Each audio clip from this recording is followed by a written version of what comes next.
When I was in 4th grade, I was in Mr. Manchester's class. I was excited to be part of his class because he was the same teacher my older sister Laura had in 4th grade. We did lots of fun activities in his class, like using starbursts to represent how rocks were formed, and doing the egg drop, where we tried to protect an egg well enough so it wouldn't crack when thrown from the roof of the school onto the blacktop. One of the other interesting assignments we did that year was to help us understand the 4 regions of California: the desert, the Central Valley, the mountains, and the coast. There were different forms our project could take, and I chose to make a new coin for California. I also had to write a paper explaining the coin. I did a great job creating my coin. I researched the 4 regions and used homemade clay made out of flour to sculpt it. I divided the coin into 4 sections with a symbol of a region in each section.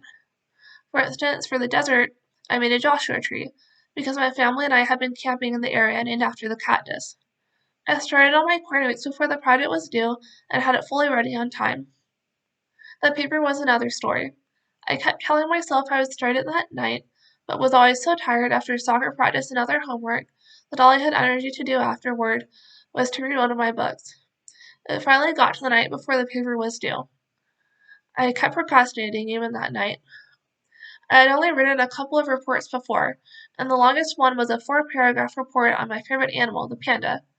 It had taken me about 2 months to finish. I had thought about how long writing the paper would take and decided it would take about 45 minutes. Finally, at about 8:05 p.m., I started writing my paper. I noticed very quickly that the paper was taking longer than I thought. Half an hour after starting, I was still explaining the first region, the desert. I was researching and typing as fast as I could, but the words appeared on the screen so slowly.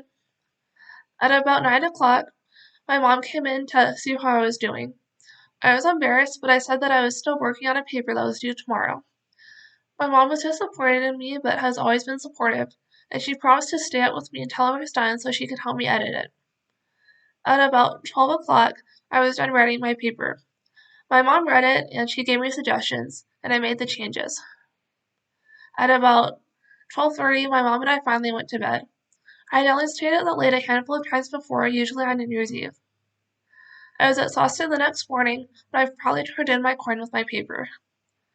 That experience taught me to start my papers and projects early. I'm a natural procrastinator, but I also need a lot of sleep. Ever since that night, I've done my best to give myself a reasonable amount of time to complete my work.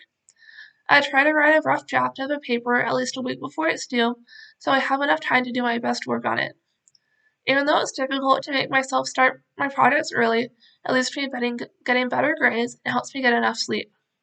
When I am well rested, I am more cheerful and get sick less. I'm grateful I learned to not procrastinate because it lets me be a better version of myself.